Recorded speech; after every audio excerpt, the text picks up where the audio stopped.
Yeah? Yep. All right. Well, we're here with Tyler Hilton. Yep. How's the tour going so far? It's going really good. We're like 2 weeks into it. Yeah. We're starting to finally have our first days off every now and then, so starting to get to know the other bands a little more. It's going really good. So any partying after the shows with the Still Canvas? We haven't not partied at all. We've all been like, we've got 25 shows in 35 days, and so we're looking like still the beginning of the tour, so like, oh, we better kind of save our energy here, you know.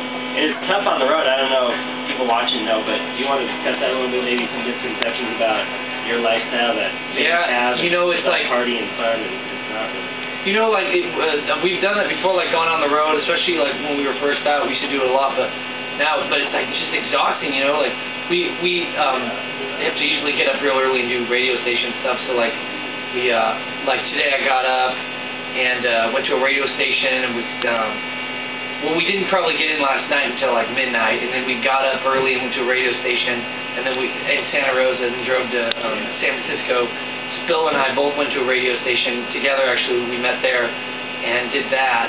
Then I went to Gibson, got this guitar, and which I'm going to start using for the next few weeks. And then had to come here for sound check, and then we have a quick lunch, and then this is like time to rest for like an hour until we sound check. You got to deal with that. And then we got like interviews and stuff, and then sound check, and then we're going to set up, and then we're going to play the show, and then sign autographs and meet fans. And you go to sleep. Yeah. And were you a fan of the Still Canvas for the tour? Was it?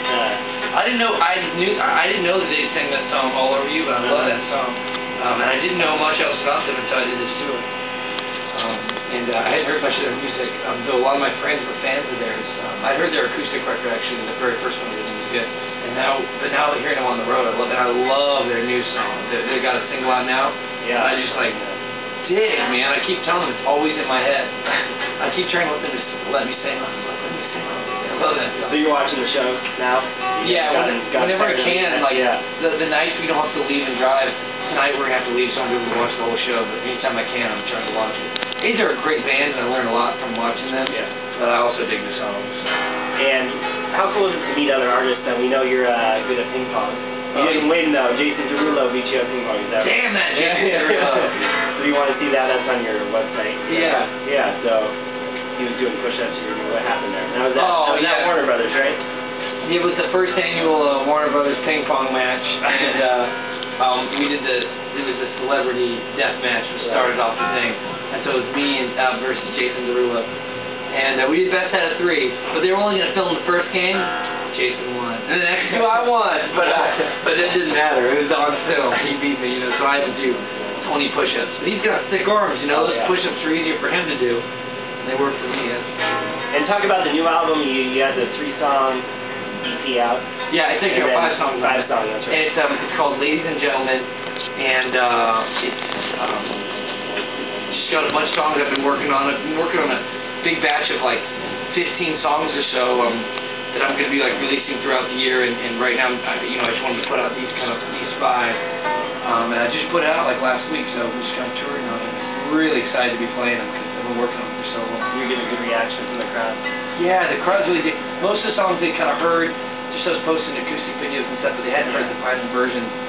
And but a couple of songs they've never heard before, and it's just cool to see them like singing along during the show. And do you ever put songs on social networking big now on MySpace or on Facebook or through your video and say that's not working well or I should change? Do you ever change anything in your studio just knowing what the fans might think, or does that not? Not parts as much because I can't put the parts up online like the actual recordings. But I've put songs up all the time, and I had like fan questionnaires. I'd be like, which of the new songs you've heard live do you like the most? And a lot of that kind of went into a lot of it.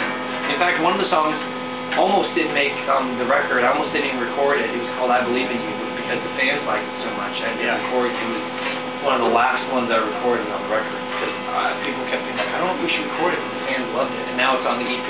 Yeah, that was a great song. I got that. Thanks. I'm surprised by people call you a pop artist, but really you're more folk. You're kind of going the folksy route. It kind of sounds like. Does it? Yeah. Is that? I never know. Or is that kind of? I don't feel like a lot of the stuff I do is on purpose. It just kind of happens, and sometimes people say, oh, it sounds really folky, or sometimes people are like, man, you're a lot more rock and roll than I thought, or other times people will be like, oh, like the songs you're much more of a pop singer than I thought you were. So it's weird, I just kind of, whatever I'm kind of into at the time, just kind of goes into the songs, and I kind of do what I really think sounds good, and then we'll see what happens, So. And what advice would you have to people that maybe want to be in your shoes on that stage? Well, you can't really substitute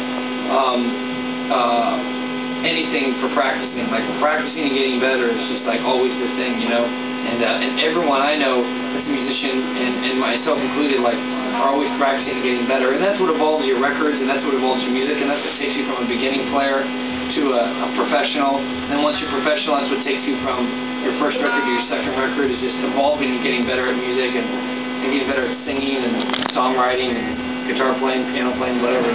That would be my main advice. Everything else kind of falls into place, It sounds weird, but like, the better you get, the more like you just end up meeting more musicians and getting more shows, and just kind of works out. And so you're on tour now. Go check out the tour. Yeah, it's on TylerHilton.com is my tour date, and the record's called Ladies and Gentlemen. It's on iTunes and on my website, or you can buy it at the live show. We appreciate your time, man. I appreciate you sitting down with us. Thanks. A lot. Nice to meet you. Yeah, nice to meet you. Sweet.